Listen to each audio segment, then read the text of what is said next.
On the Blood Red channel, I'm Guy Clark. Welcome along. Matt Addison here as ever as we bring you the latest news and reaction out of Kirby across the Liverpool age groups.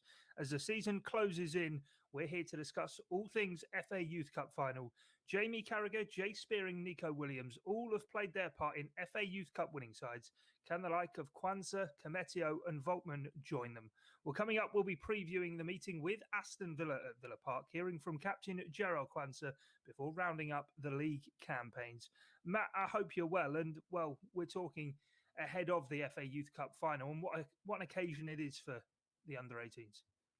Yeah, it's going to be brilliant for them. It's a huge opportunity to impress. I mean, we're going to speak about it a little bit later on in terms of the last group that went on and won that tournament and what they've gone on to achieve since. Loads of names which are becoming more and more familiar for Liverpool fans. And hopefully this group of players can be the same. It's obviously the case that not all of them will go on and play for Liverpool, but they will go on and have good careers, I'm sure. So it's a huge opportunity, and it's an opportunity as well to go and play in front of about 5,500 fans, in front of all Aston Villa fans. Unfortunately, there'll be no Liverpool section. They've been drawn away, which is a slightly unfortunate thing. But yeah, as you say, what a moment, what an occasion it will be, and hopefully they can get that win.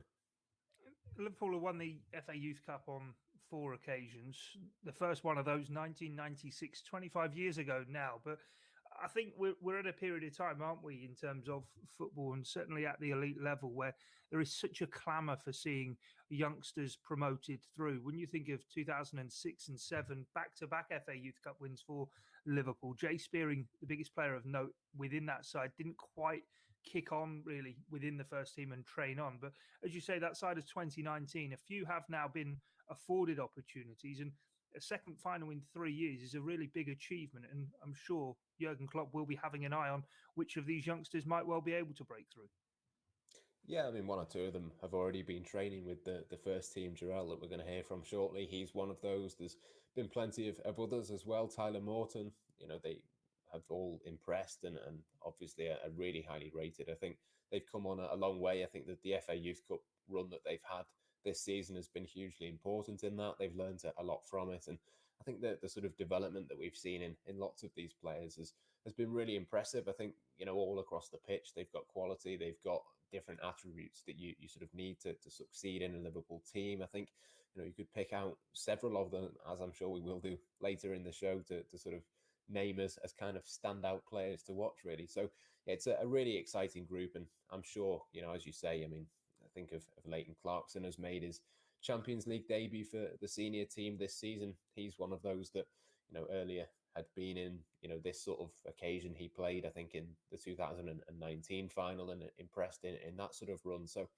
there is a sort of precedent there for these players. They will know, some of these players that have played in the FA Youth Cup final a couple of years ago. They've trained with, they're friends with, they know really well. They know the importance of this. And I think that the fact that it's on TV, as I say, there'll be fans there.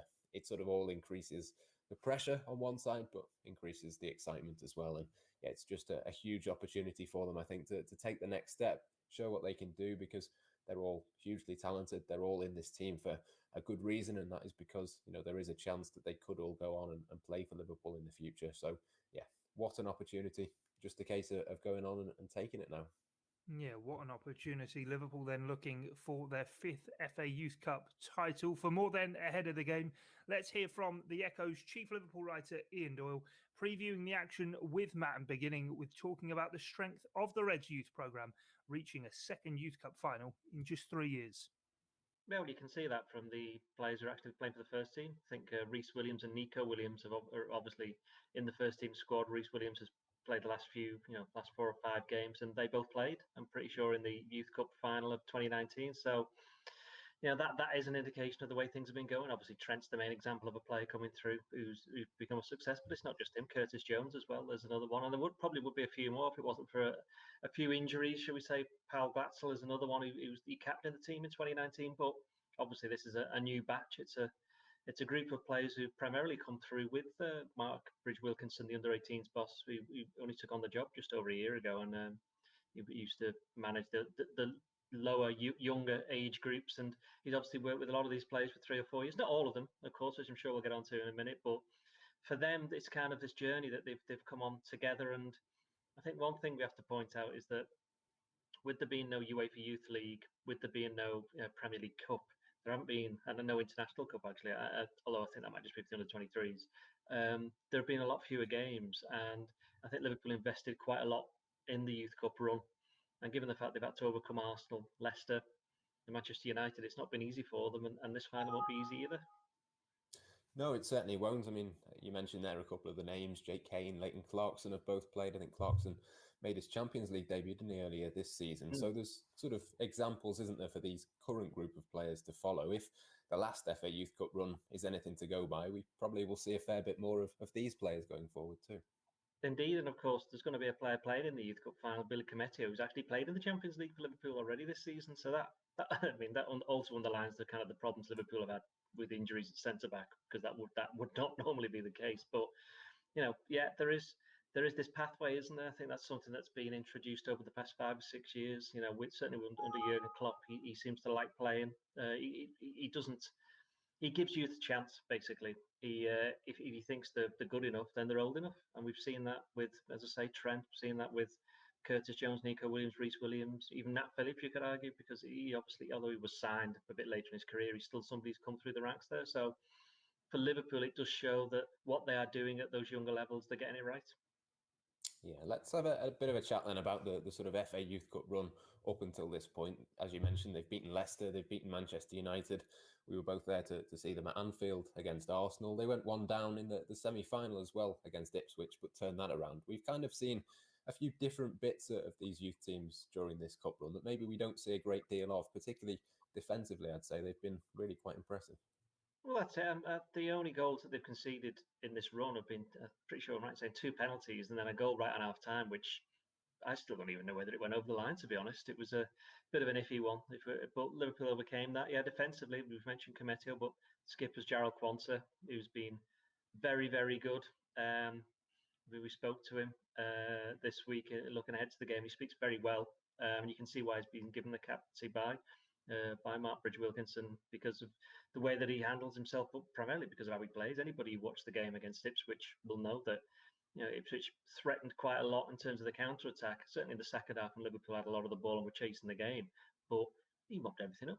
He just, if all eyes would have been on Cometio because people had heard of him, but it was Quansah who basically took the man of the match award, and deservedly so. So, and I mean, it's not just those two. I mean, the fullbacks, Connor Bradley's basically played for the under-23s this season because he is, well, partly because Nico Williams has gone up to the main the senior squad, but also because he's good enough and he's still of an age. Along with Tyler Morton, who plays in midfield, the pair of them have been regularly dropping down from the 23s to help out in the Youth Cup. And a left back, it's James Norris, who is a very popular member of the squad, and he's kind of in that mould of attacking left back. He's got a mean left foot, so. Overall, Liverpool defensively has been one of the strong points, which is funny when you consider that in all competitions they've scored nearly 100 goals this season. We will hear a little bit more from the captain, Jarell Quansah, in just a few minutes' time. But going forward, it's not been too bad either. I mean, I think Tyler Morton and James Balagizi we should pick out first and foremost in the midfield. There's other players in there as well, but I think those two in particular, if Liverpool fans who are watching this haven't maybe seen a great deal of the under-18s this season, those two certainly ones to watch. Well, as I say, Tyler Morton, he stepped up to the under-23s for large parts of this season, and he's somebody, I'm not going to say Steven Gerrard, but he's somebody who's in the Steven Gerrard mould. He's all action. He can do it at both ends of the pitch, and he does have a knack for getting a goal and an assist, which is shown in this Youth Cup run. In terms of James Balagizi, it's an interesting one because he was injured at the start of certainly this year, and he missed a couple of months. And since he came back, which is at the start of March, I think I'm right in saying he came back in the under-18s game against United, which they lost at home 1-0. But since then, his numbers have been ridiculous in terms of. I know he scored the hat trick at Leicester in the what round would it be? Fifth round, in the fifth round, yeah. The one before they played Arsenal where they won 5-1. But his assist is ridiculous. He keeps on getting loads and loads of assists. And what was interesting in the semi-final against Ipswich is that he was marked out of the game a lot because obviously Ipswich had done the homework and they kept him quite quiet. But when Liverpool went 2-1 ahead in those final 10 minutes, they obviously had to let him go a little bit. He created 2 chances straight away within about 2 or 3 minutes. He put players through or put them in inside the area.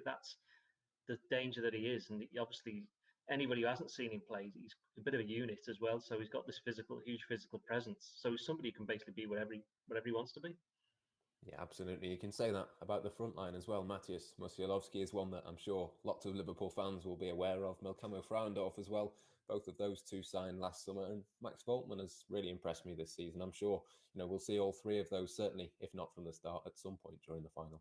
Frauendorf's an interesting one because you say he joined last summer along with Musialowski, and he's not really played that much in the Youth Cup run. I know he came off the bench and scored the winner in the semi-final, but he's actually not featured that much. I think before then he only played for something like 25 minutes because he got injured at the wrong time when Balagizi then got his place back and there was kind of a slight switch in the formation. But he underlines that if players are coming in and are doing a job, I mean, we may as well talk about Musialowski. I mean, he's the one, as you say, the fans are getting excited about.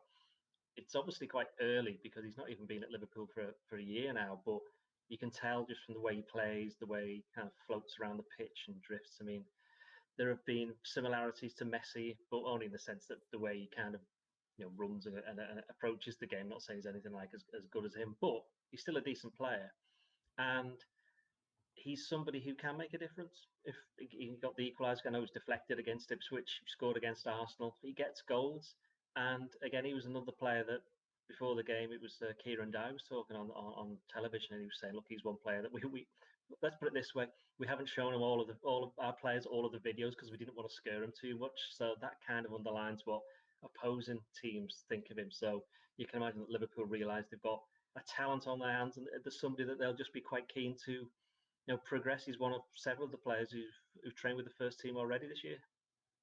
I think as a collective, the team, the thing that really impresses me is that they've got the capabilities with these players to do a few different things. We mentioned there, obviously, the defensive stability and that side of things. They can counter-attack with Musialowski. They can keep hold of the ball with Tyler Morton and James Balagizi. They've kind of got a few different tools. It's not just one way that they go about things. No, what's been interesting is that the team has been largely the same, certainly for the latter rounds, and that's something that at youth level isn't particularly normal because players move up and down the ranks, the 23 to the 18. Some of them go to the first team, a lot of them go out on loan. Players get injured, but for the team to stay, quite consistent over the last 3 or 4 games in the competition, it does underline that Liverpool have obviously, as mentioned before, prioritised this because it's one of the only 2 competitions they could win. It's the only cup competition they could win at this level this season, and it's still, it is a prestigious trophy to win. I mean, you've seen teams in the past. Okay, I know that there's obviously going to be a lot of the players won't actually go on to become, certainly regulars for the team that they star in the Youth Cup. But by the same token, it's still been a showcase for an awful lot of players. Just look at Liverpool down the years. Look at Michael Owen and people like that. They've won the Youth Cup, so it's there for them.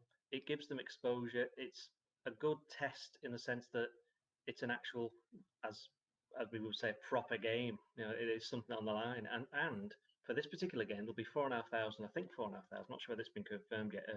Aston Villa fans will be there in this final at Villa Park. So it'll feel like a proper game, a proper occasion that, because of the way the things have gone this season with the coronavirus and this, that, and the other, that most of these players will have never had before.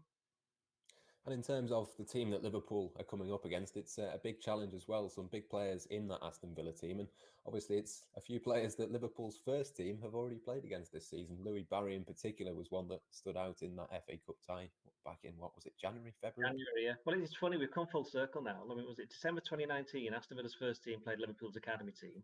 And then last October, Liverpool's first team played Villa's first team, and in January, Liverpool's first team played Villa's academy team. So now it's the 2 academy teams playing at Villa Park. So they've ticked off all the boxes. But yeah, I mean, you would imagine Villa's players. I mean, Villa have been knocking in the goals a ridiculous amount on their run to the final. They scored 9 against Burton.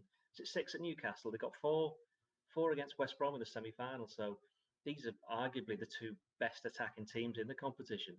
It will be interesting because, as you say, a lot of these Villa players came up against Liverpool's first team in January in the FA Cup and did quite well. It was 1-1 at half times, seem to remember. And the interesting thing is, I think 3 of Villa's better under-18s weren't involved either because they'd been part of the initial bubble that they'd had the outbreak and they'd had to just send everybody away. So, yeah, I think they'll know what's at stake. Liverpool know what's at stake. I'm rather hoping it's just going to be an entertaining game because that's as much as we like to see Liverpool win, what we'd like to do is see them win playing the right way, and the way that they played all the way through so far has been the way that Liverpool fans would want to see the team play. So even if, I know we want them to win, but if they go down in a defeat by playing that manner, I don't think they'll mind so much. But for the players, this is a huge evening in the very early stages of their careers. Yeah, certainly is a massive opportunity, and if Liverpool are to win, Jarell Quansah will no doubt be busy at the back. I caught up with the Liverpool centre-back and captain to preview the game earlier this week. There should be a couple of thousand fans in the ground for the final on Monday. How much are you looking forward to leading the team out? Yeah, definitely. It's a great opportunity for me and the boys to progress into a final, especially a Youth Cup final. It's such a prestigious event, so it should be a great moment. How much have you enjoyed this year's Youth Cup final? I think you've played every minute of it so far. It must have been a big sort of journey for you and the team as well. Yeah, it's been a good run. Obviously, we started against Sutton, quite a comfortable win, but it took us a bit to get going. Obviously, that big game against United where we had to hold on for 30-40 minutes because we had 10 men, and the togetherness of the group at the minute and the chemistry and everything's high. So we can't wait for this final, and we're going to give it everything to try and get a win. Do you feel that the pressure at all to perform? I mean, it's obviously a knockout competition. If you're not at your best, you might get knocked out. How do you sort of deal with that side of things? I don't see it as pressure. I just love playing football, and I think that's the same with everyone here. We just love playing football, and we just play to win, and we win at all costs. And I think that's why we've got so far in this tournament, because although it's knockout football, you're only focused on winning and scoring goals and not conceding. So I think that's the best way to look at it. And does the approach change for the final, or is it just the exact same as what you've done so far? Well, I won't say the exact same. We've not played to how we want to play at the minute, so hopefully we can put our stamp on the game and control it and dominate it how we want to. But obviously, if we end up getting the win out playing how we were playing, it's either way is fine, because at the end of the day, everyone only looks at who's won the 2021 Youth Cup final. You'll be coming up against a few players for Aston Villa that played against Liverpool's senior side just a few months ago. Is that something that you've looked back at to sort of assess how good they are and how they might set up? I don't really focus on them, to be honest. I focus on us. But obviously, you've heard about they've got a few good players. So, well, that's where I want to be. I want to be playing against the best players in the country. So hopefully they'll give me that. Is there anything at all you can take from that first team game, just in terms of what to expect or anything along those lines? Well, at times, you can play, and we know that they'll dig in and they'll try it for the whole 90 minutes. And if it goes 120 minutes, they'll be really trying the hardest to try and get a win. So they look quite bright on the attack, but obviously we've got a strong back four and a good goalkeeper at the minute. So hopefully we won't concede. Yeah, I think that's something that's really impressed, everyone watching on, and, in terms of the defensive structure, the way that you set up yourselves. I mean, it's been a really impressive team unit, but you obviously take a leadership role in that. Is that something that comes naturally to you? How much has that sort of progressed for you this season? Yeah, I'd say before my scholarship, I'd say I wasn't a leader at all. I barely speak, but I've gotten more comfortable with being a leader, because that's what a centre half needs to do at the end of the day. You need to order people about, get them in positions, and at the end of the day, it makes your job easier. So that's definitely something I've looked at and try and make my game easier just by speaking. Is that something that sort of comes with, I know you've trained with the first team and things like that, is that all sort of tied in with the confidence? Is that where it comes from? Yeah, I think I'm playing my best football when I'm confident. So when I'm confident, you'll definitely hear me loud on the pitch. So yeah, that's something to look for. Yeah, you've been training with the first team, as I say. You've signed your first professional contract. Does it feel like a big season, a big step forward for you this season? Yeah, it's been a good season. I've enjoyed it thoroughly, but it's cliche, but the hard work starts now.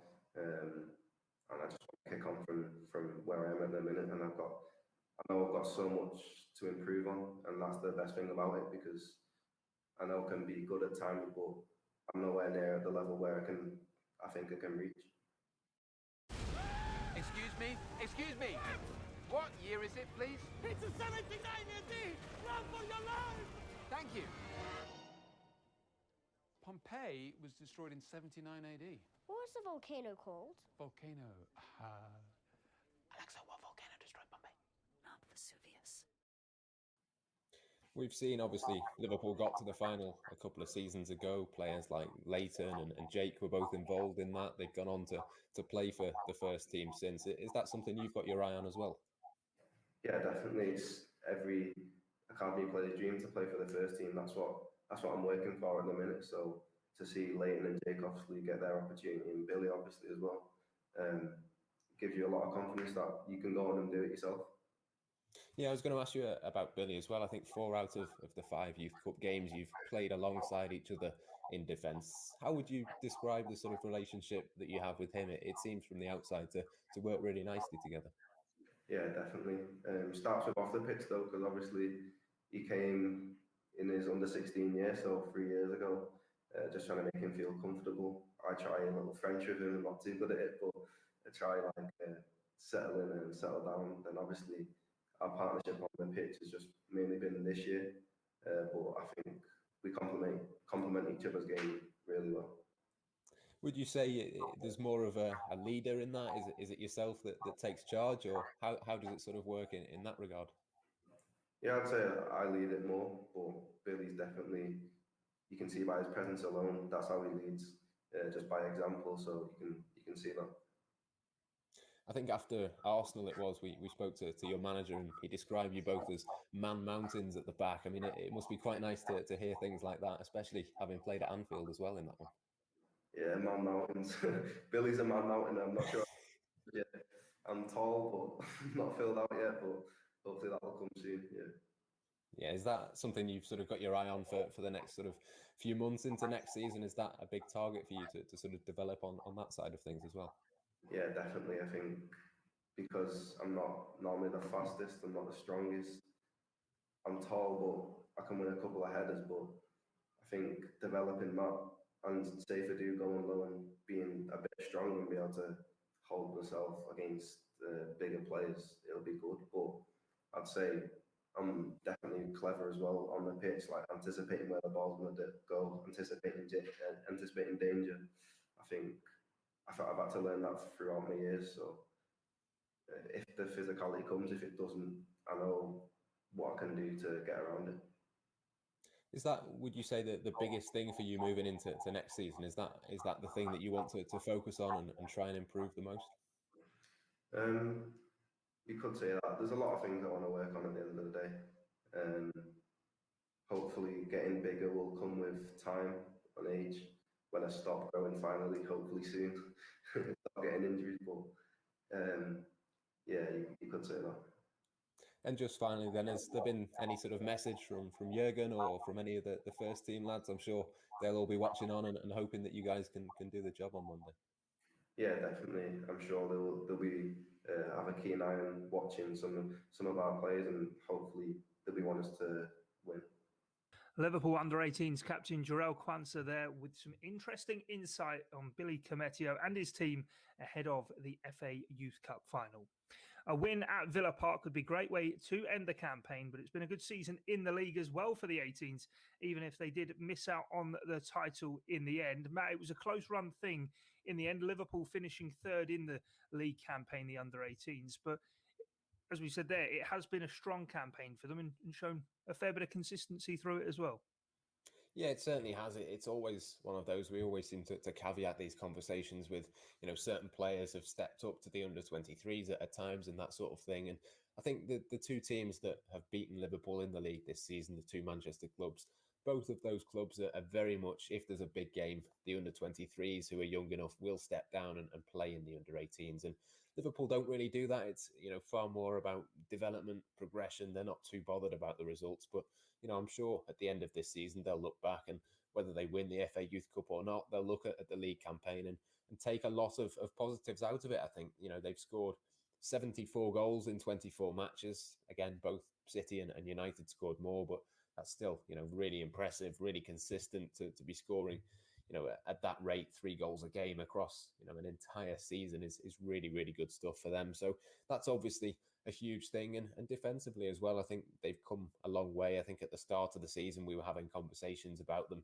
not necessarily looking particularly confident, but I think particularly, Quansah has come on a long way, the two fullbacks as well.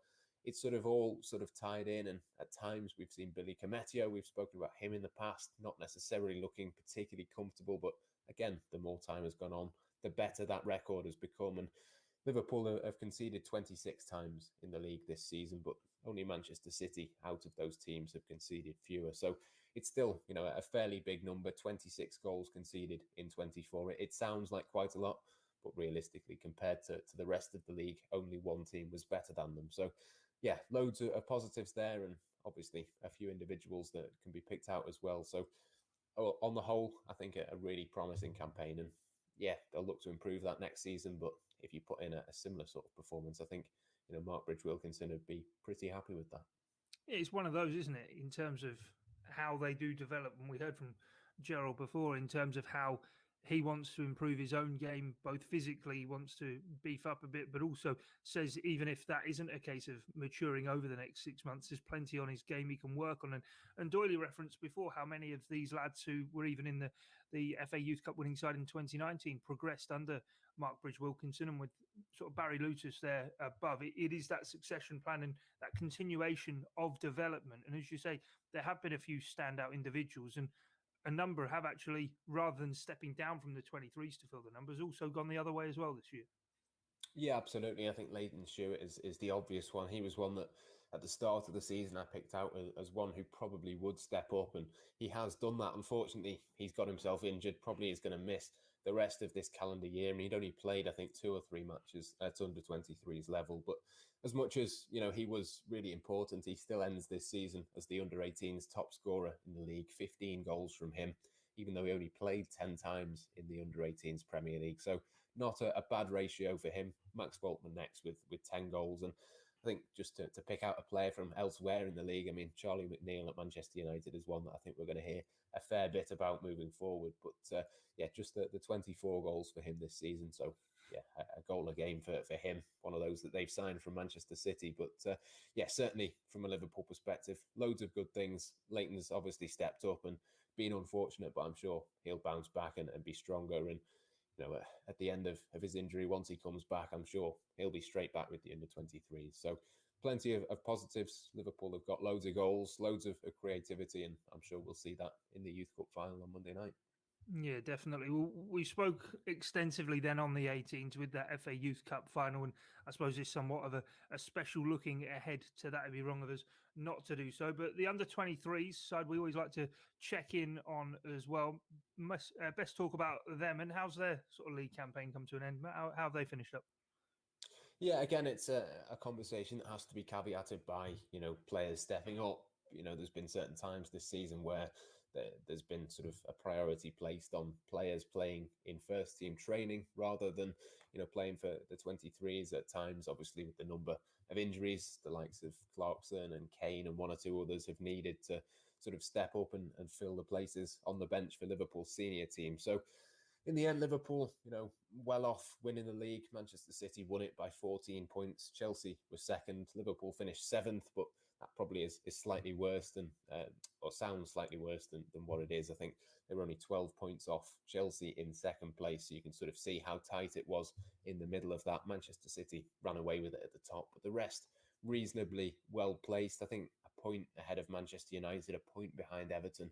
That's kind of where you probably expect Liverpool to be, in all honesty. I think certainly all 3 of those teams, Manchester City as well in the Northwest, it's a really sort of strong under-23s Division 1. So, yeah, it was a season of mixed sort of results. But again, we know that the key thing is that the development is there and the evidence is there in matchday squads for Liverpool's senior team. You see Clarkson, Kane, Cometio, Reece Williams. All of these players have played a significant part for Liverpool this season. And ultimately, I think if you asked at the start of the season, Barry Lutus, what would you prefer? Would you prefer to be up there with Manchester City competing for the title? Or would you prefer 1 or 2 of your players to be playing pretty much week in, week out for Liverpool's first team?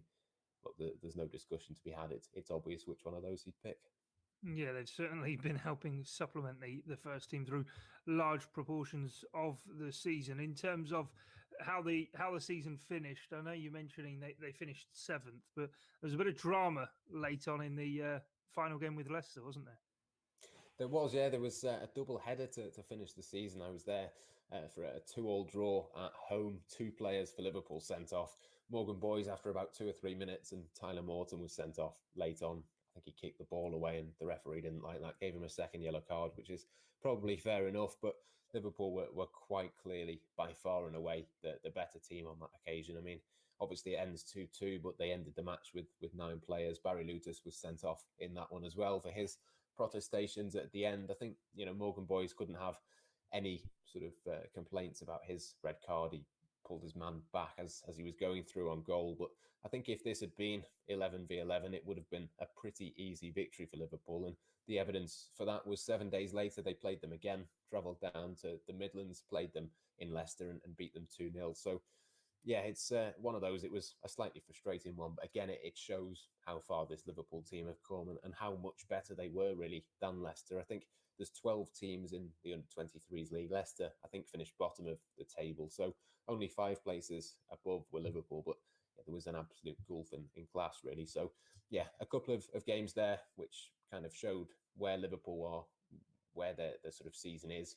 Bit mixed in terms of results, but development was clear. And Paul Glatzel, we spoke about him a little bit on the last podcast, so I won't go on too much about him, but played, I think, 90 minutes in the final game of the season, played about an hour the week before. So, yeah, absolutely superb to see him really come back and play a key role, really, and not look after a significant injury for him, not look out of place, to play in a slightly different position as well in that 2-2 draw. The early red card meant that he had to then go and play over on the left-hand side, slotted in there, as if he'd always played there. So plenty of positives, I think, certainly to take from that. And yeah, I think for Barry Lutus, it was a really, really promising start to a campaign, really, as obviously his first season as under-23s manager. Just before we wrap things up, obviously we always like to talk about transfers and these kind of things. And I just wonder, you're mentioning there, obviously, how much the under-23s have even had to help supplement the first team this year due to the injuries. But you mentioned a player like Morgan Boys, who, of course, spent the first half of the season out on loan at Fleetwood Town, didn't get much game time, so was recalled by Liverpool. Mentioning him, and even someone like Paul Glatzel, how big a summer do you think it might be for some of these under-23s lads to maybe be looking for those loan moves for the next step almost in their development and looking to take the next step in their careers, whether that be coming back to Liverpool and pushing on, or whether it be trying to dip their toe in the water of the EFL and see if there's any suitors out there for them?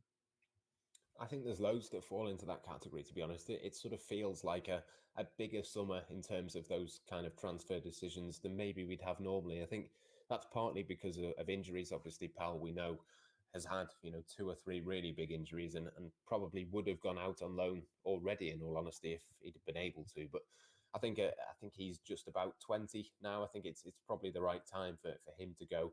At what level would he go in? I'm not sure. Maybe League One to begin with, just to sort of see how that goes for the first half of the season and sort of go from there. I think Liam Miller is one that you pick out. I think he's 21 now, turns 22, I think, in October time. So again, it's one, is it time for him maybe to move on? He's been out on loan for the second half of this season at Charlton. Kind of done okay, been a bit inconsistent, as you might expect for a young player, but very experienced Canadian international. Would expect him probably to move on permanently this summer. And Ben Woodburn as well is another one that's still there, still pretty young in the grand scheme of things, but looks a long, long way down the pecking order at Liverpool. I asked Barry Lutus about him. For the first time ever, you could boost your credit score instantly for free with new Experian Boost, only at experian.co.uk. Experian account linked to your current account is required. Score increase subject to status. On the final Liverpool home game of the season and said, is this the last time we might see him in Kirkby? And, he couldn't really answer that. It kind of comes down to other people above him in terms of making that decision. But I think there is kind of an acceptance. It's probably unlikely that we see Ben Woodburn in a Liverpool shirt next season at whatever level, because he's far too good for the under-23s and probably not quite good enough to get into that senior team. So I think a transfer for those players certainly makes sense. Morgan Boys is another one you say, he went out on loan last season. Good chance he does that again. Billy Cometio even, you wonder whether there might be a loan for him. Sepp Vandenberg, I'm sure, will go out again. Yeah, there's absolutely loads of players really to think about. And of course, if they do, that will then offer an opportunity for some of those under-18s to step up and become 23s next season. So I'd imagine, for example, maybe a Kane or a Clarkson might go out on loan. That would then offer the opportunity for Tyler Morton to be a first-team regular playing week in, week out for the 23s. I would imagine that Kai Gordon would step up as well. Still very, very young at 16, but Liverpool played AFC Wimbledon in a friendly at the end of this season. He scored 2, started, played really well. I think they played in front of a crowd on that occasion as well. And I just think there's a huge opportunity for some of these players to either go out on loan or take the next step within Liverpool. And certainly I think Kai Gordon would be one to keep an eye on next season. Yeah, I think a lot of them probably seeing what Harvey Elliott's done this year at Blackburn and thinking they want a piece of that and trying to replicate it. But anyway, all eyes on Villa Park on Monday, of course, with Liverpool out to win the FA Youth Cup for a 5th time. Don't forget, we'll have extensive coverage across the Liverpool Echo website. Ian Doyle going to be our man there to take in the action. We'll be back with another Academy show soon as we wrap up the season for the age groups at Kirby. But until next time here on Bled Red, from myself, Guy Clark and Matt Addison, thanks for your time and your company. It's bye for now.